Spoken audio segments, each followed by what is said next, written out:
제 비트를 사서 CD를 뭐 100장을 찍든 1000장을 찍든 10,000장을 찍든 100,000장을 찍든 상관이 없고요. 네, 안녕하세요. 어거스트입니다. 이번엔 그 비트 셀링과 관련한 질문이 있어서 답변을 좀 해드릴게요. 회복으로 온 건데 일단 질문을 보겠습니다. 안녕하십니까 블랙랩님, 저는 비트메이커를 꿈꾸는 한 청년입니다. 예전부터 만드신 비트 들었는데요, 이게 구매하려고 하면 저작권 개념이 어떻게 되는지 궁금합니다. 제가 어디까지 쓸 수 있는지 여쭤볼 수 있을까요? 라고 질문을 주셨습니다. 그 해외는 모르겠는데 국내의 경우는 이 저작권 개념, 그러니까 비트 셀링에 관련한 저작권 개념이 거의 정착이 안 된 것 같아요. 비트를 판다라는 개념들이, 그리고 실제로 비트를 만드는 사람도 그런 법에 대해서 많이 공부를 안 하니까. 그래서 제가 그 해외 사례를 바탕으로 공부한 거를 저한테 적용을 해서 지금 어떻게 셀링을 하고 있는지, 그리고 제 거를 구매를 하면 어디까지 쓸 수 있는지 간략히 설명을 좀 드리도록 하겠습니다. 일단은 이 홈페이지는 그 제가 현재 만들어 놓은 운영을 하고 있는 홈페이지고, 여기다 이제 라이센스 플랜을 적어 놨는데 라이센스 플랜은 사실은 되게 많아요. 그 비트 셀링 하는 사람들마다 약간의 소소한 차이는 있고 한데 기본적인 큰 틀은 같거든요. 근데 저 같은 경우는 딱 두 가지로만 세팅을 해 놨습니다. 첫 번째가 이제 베이직 프로와 익스클루시브인데 이름은 붙이기 나름이에요. 보면은 뭐 가격이나 이런 거 둘째 치고 여기부터죠. 이제 메카니컬은 뭐냐면 이걸 가지고 궁극적으로 이제 뭘 할 수 있냐라는 거죠. 근데 저 같은 경우는 다 그냥 얼리미티드로 걸어놨어요. 원래는 이 디스트리뷰션 카피는 뭐 예를 들어서 앨범 제작이라든지 뭐 이런 거거든요. 그래서 만약에 제가 판 비트로 누군가가 앨범을 실제 CD로 찍는다, 그럼 뭐 얼마까지 CD를 찍을 수 있는지 사실 그런 권한도 걸려 있어요. 다른 몇 군데를 좀 보면. 그래서 뭐 2만이나 뭐 5만이나 많게는 뭐 10만 단위도 있고. 근데 저는 그 카피 제한을 그냥 다 풀어놨습니다. 그래서 제 비트를 사서 CD를 뭐 100장을 찍든 1000장을 찍든 10,000장을 찍든 100,000장을 찍든 상관이 없고요. 그 다음에 오디오 스트림도 다 풀어놨어요. 그러니까는 이걸 가지고 뭐 예를 들어서 유튜브나 이런 데 올릴 때 얼마나 올릴 수 있냐 뭐 이런 건데 그냥 다 무제한으로 풀어놨습니다. 그래서 그 비트를 가지고 유튜브에 계속 올려도 상관이 없고, 그걸 뭐 여러가지 리믹스 형태로 해도 상관이 없습니다. 그리고 마찬가지로 비디오도 얼리미티드로 다 풀어놨죠. 원래는 이런 제한을 사실은 뒀었거든요. 그러니까는 예전 몇 년 전 같은 경우는 이런 제한들이 많아서 저도 이거 한 20대 중후반 때 공부할 때는 그런 식으로 했었는데, 근데 요즘에는 그런 제한을 거는 게 사실 큰 의미가 없어요. 왜냐면 인디 아티스트들 경우에는 거의 일단은 CD를 찍지 않을 확률이 높고, 물론 찍어서 팔 수도 있겠지만, 그리고 요즘에는 사실 거의 SNS로 하기 때문에 SNS로 퍼지는 거는 이런 리미트를 걸어놔봤자 별 의미가 없다고 생각해서 다 제한을 풀어놨습니다. 그래서 이걸 가지고 어떤 오디오 SNS 활동을 해도 상관이 없고, 그리고 밑에 보면은 싱크 퍼포먼스라고 되어 있는데 여기 라이브 퍼포먼스 권한도 사실은 풀어놨어요. 원래는 예전에는 라이브 퍼포먼스는 안 풀어놨었거든요. 근데 뭐 일일이 제가 공연장을 다 찾아다니면서 제 저작권 그런 걸 확인할 수 없기 때문에 그냥 차라리 그냥 마음껏 공연을 할 수 있게끔 뭐 버스킹을 하든 아니면 공연장을 잡아서 하든 이제 그건 본인이 하는 거죠. 그래서 쉽게 말하면 제 곡을 구매하면 그걸 가지고 이제 되파는 거, 리셀링이라고 하죠. 그런 것만 아니면 어떠한 아티스트로서의 활동을 하는데 곡이 필요로 한 모든 곳에 그냥 다 쓸 수 있다라고 보시면 됩니다. 그래서 그렇게 알아두시면 되고, 한 가지 참고로 뭐냐면 그 기한은 좀 정해졌어요. 만약에 베이직 프로로 구매할 경우에는 그 기간을 3년으로 둡니다. 그래서 3년 동안은 제가 이제 저한테 구매한 곡으로 뭐 여러가지 활동을 해도 상관이 없다, 뭐 그런 식으로 걸어놨고, 그러면 이것과 더불어서 익스클루시브는 무슨 차이가 있느냐, 크게 보면 여기입니다. 여기 풀 익스클루시브랑 논 익스클루시브가 되어 있는데, 익스클루시브는 그냥 독점권이에요. 그러니까 예를 들어서 저의 비트를 익스클루시브로 산다, 그럼 제가 그 비트를 더 이상 딴 사람한테는 이제 안 파는 거죠. 그래서 그 A라는 사람이 오로지 저의 곡을 쓸 수 있게끔. 그래서 가격이 좀 더 나가서 여기다가 따로 가격을 명시해 놓지 않고 온 리퀘스트로 해놨는데, 쉽게 말하면 횟집 가면 시가라 그러죠. 어떤 비싼 횟감들은 약간 그런 거라고 보시면 돼요. 그래서 기본적으로 이제 익스클루시브 가격은 저는 한 300불부터 시작을 할 생각입니다. 우리 돈으로 하면 30만원 이상이죠.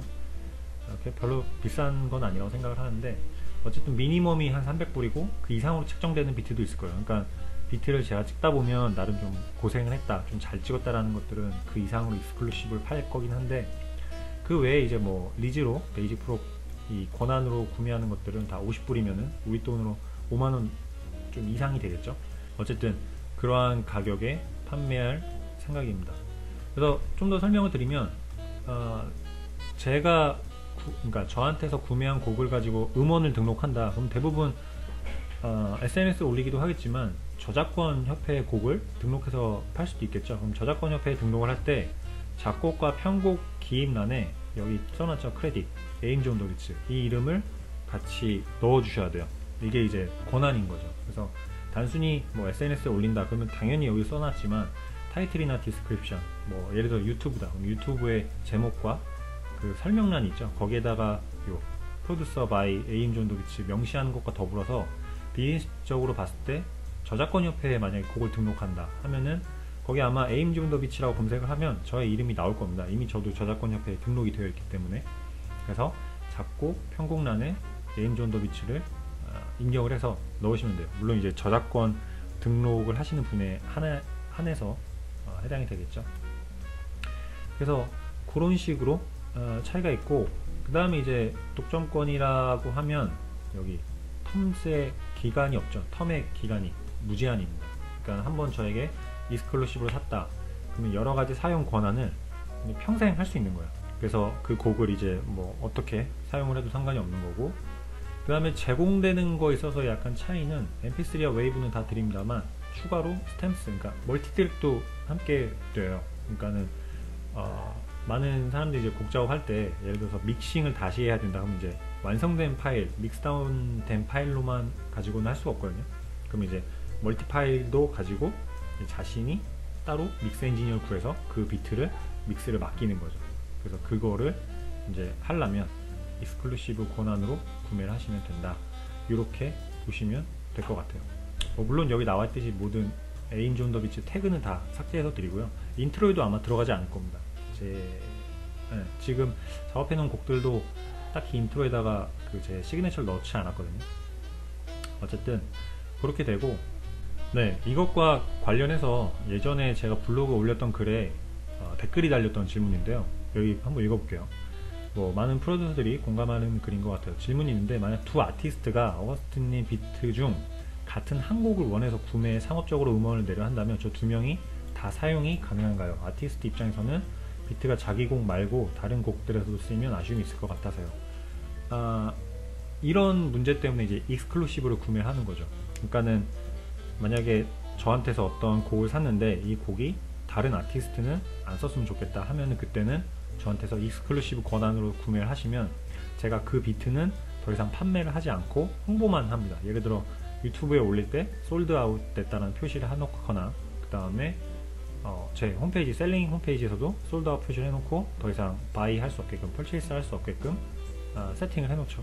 그럼 이제 그 사람은 저의 비트를 독점적으로 다른 사람이 못 쓰게 하는, 그렇게 돌아갑니다. 네, 어쨌든 그런 식으로 익스클루시브를 구매하면 되고, 그러면 또 하나의 문제가 뭐냐면, 만약에 나 익스클루시브를 구매했는데 이미 다른 사람이 다 사갔다, 그러면 어떻게 되는 거냐?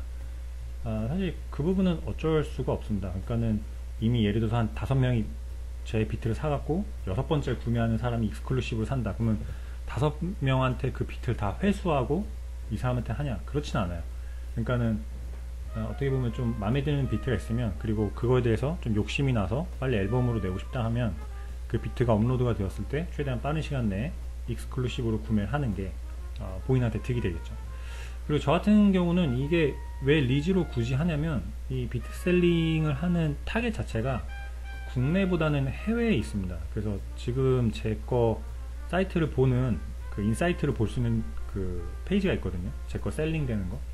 그러면은 그 대한민국이 일단은 제일 많이 보지만 제가 깜짝 놀란 게 미국이나 뭐 중국이나 뭐 프랑스나 이런 데서도 제 웹페이지를 보더라고요. 저는 이제 기본적으로 구글을 통해서 홍보를 하기 때문에 그렇게 좀 여러 나라에서 들어오는 것 같은데, 어쨌든 만약에 뭐 프랑스에서 구매한 사람이 있고 미국에서 구매한 사람이 있다면 사실 겹칠 이유가 거의 없잖아요. 그래서 약간 그런 걸 노려서 이제 리즈를 많이 하는 건데, 어쨌든 만약에 이 댓글대로 두 명이서 저의 비트를 둘 다 원한다, 하나의 비트를, 그러면 익스클루시브를 사든지 아니면 뭐 그냥 둘 다 그냥 저의 비트를 가지고 상업적인 활동을 할 수 있는 거겠죠. 그렇게 아시면 될 것 같습니다. 비트 셀링에 관련해서는 제가 다음에 좀 더 비디오를 하나 더 만들어서 제가 어떻게 셀링을 하고 있는지, 그런 계획이라 해야 될까? 계획은 아니지만 어쨌든 여러가지 방법에 대해서 좀 자세히 더 설명을 드리도록 할게요. 이번 시간에는 요 질문이 와가지고 한번 준비를 해봤습니다. 그럼 도움이 되셨길 바라고, 저는 또 다음번에 더 좋은 내용 갖고 찾아뵙도록 하겠습니다. 감사합니다.